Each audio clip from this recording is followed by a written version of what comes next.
AP liquor scam కేసులో కీలక పరిణామం చోటు చేసుకుంది. ధనుంజయ రెడ్డి, కృష్ణమోహన్ రెడ్డికి బెయిల్ ఇచ్చింది ఏసీబీ కోర్టు. బాలాజీ గోవిందప్పకు కూడా బెయిల్ మంజూరు చేసింది. ముగ్గురికి షరతులతో కూడిన బెయిల్ మంజూరు చేసింది ఏసీబీ కోర్టు. ఒక్కొక్కరికి 1,00,000 చొప్పున 2 షూరిటీస్ ఇవ్వాలని, పాస్పోర్ట్ కోర్టుకు సమర్పించాలని ఏసీబీ న్యాయస్థానం ఆదేశాలు జారీ చేసింది. ఒక్కొక్కరికి 1,00,000 రూపాయల చొప్పున 2 షూరిటీస్ ఇవ్వాలని ఆదేశించింది. ముగ్గురి పాస్పోర్ట్స్ ని కూడా కోర్టుకు సమర్పించాలని ఆదేశించింది.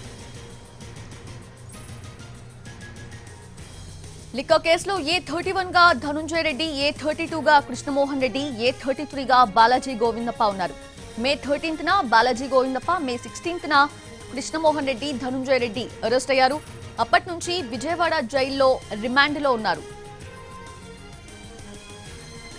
అయితే ఇప్పటికీ ఈ కేసులో నిందితుడు దిలీప్ కి బెయిల్ వచ్చేసింది. 125 రోజుల తర్వాత జైలు నుండి బయటకు వచ్చారు దిలీప్. ఇప్పుడు మరో ముగ్గురు నిందితులు ధనుంజయ రెడ్డి, కృష్ణమోహన్ రెడ్డి, బాలాజీ గోవిందప్పకు కూడా బెయిల్ మంజూరు చేసింది ఏసీబీ కోర్టు.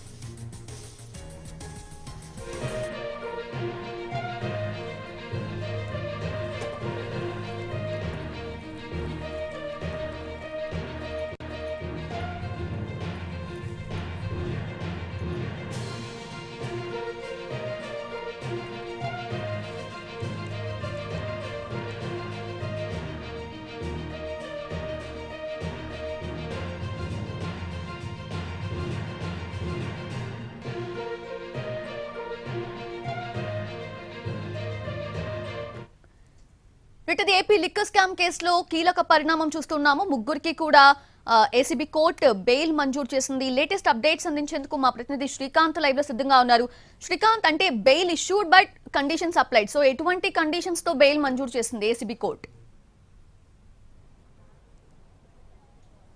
లిక్కర్ స్కామ్ కేసుకు సంబంధించి నిందితులుగా ఉన్న ముగ్గురికి ఇవాళ ఏసీబీ కోర్టు అయితే బెయిల్ మంజూరు చేసింది. కొన్ని షరతులను కూడా విధించింది. కేసులో A31 గా ఉన్నటువంటి రిటైర్డ్ ఐఏఎస్ అధికారి ధనుంజయ రెడ్డి, అదేవిధంగా జగన్మోహన్ రెడ్డి ఓఎస్డీగా పనిచేసినటువంటి కృష్ణమోహన్ రెడ్డితో పాటు ఆడిటర్ బాలాజీ గోవిందప్ప, వీళ్ళ ముగ్గురికి బెయిల్ అయితే మంజూరు చేసింది. వీళ్ళు ముగ్గురు అంటే కృష్ణమోహన్ రెడ్డి, ధనుంజయ రెడ్డి వీళ్ళిద్దరూ కూడా 113 రోజులుగా రిమాండ్ ఖైదీలుగా ఉన్నారు.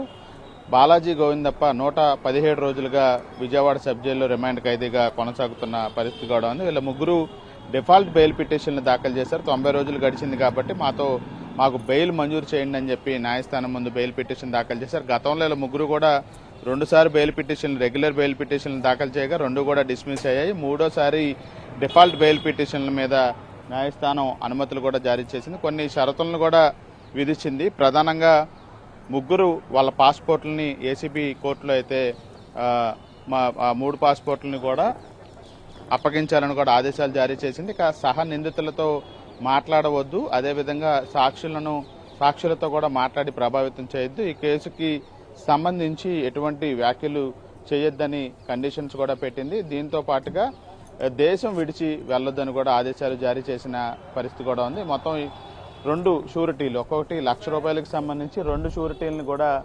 సమర్పించాలని కూడా ఆదేశాలు జారీ చేసిన నేపథ్యంలో నిందితులకి సంబంధించి షూరిటీలను సమర్పించే ప్రక్రియ అయితే ఒకవైపున న్యాయవాదులు కొనసాగిస్తూ ఉన్నారు. ఎందుకంటే ఇవాళ శనివారం ఈ షూరిటీలు సమర్పిస్తే ఇవాళే వాళ్ళు జైలు నుంచి రిలీజ్ అయ్యే అవకాశాలు ఉంటాయి. రేపు ఆదివారం కాబట్టి విడుదలయ్యే అవకాశాలు ఉండవు కాబట్టి మళ్ళీ సోమవారం వరకు వేచి ఉండాలి. కాబట్టి ఇవాళే వాళ్ళని జైలు నుండి బయటికి తీసుకురావడానికి సంబంధించి ముగ్గురికి సంబంధించిన న్యాయవాదులు అయితే ప్రస్తుతం షూరిటీల ప్రక్రియ అయితే కొనసాగిస్తూ ఉన్నారు. ఇప్పటికే ధనుంజయ రెడ్డికి సంబంధించిన షూరిటీ ప్రక్రియ కూడా పూర్తి చేశారు. ఇక మిగతా ఇద్దరు, అటు కృష్ణమోహన్ రెడ్డి, బాలాజీ గోవిందప్పలకు సంబంధించి షూరిటీల ప్రక్రియ కూడా పూర్తి చేసి ఆ సంతకాలతో ఉత్తర్వులు తీసుకొని జైలుకి వెళ్ళి ఆ జైలర్కి వీటిని సమర్పించడానికి సంబంధించి అయితే ప్రస్తుతం ప్రక్రియ కొనసాగుతుంది. కేసుకు సంబంధించి మొత్తం ఇప్పటి వరకు 4 బెయిల్ లభించింది. వీళ్ళ ముగ్గురితో పాటు గత వారం A30గా ఉన్న దిలీప్కి కూడా బెయిల్ మంజూరైంది.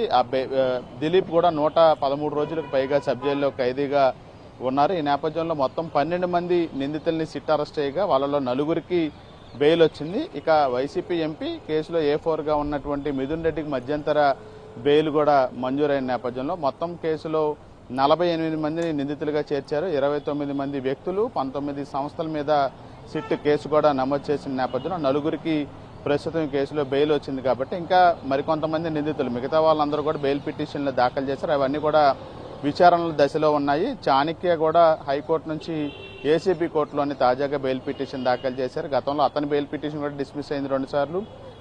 అదేవిధంగా Sajjala Sridhar Reddy bail petition dismiss అయింది.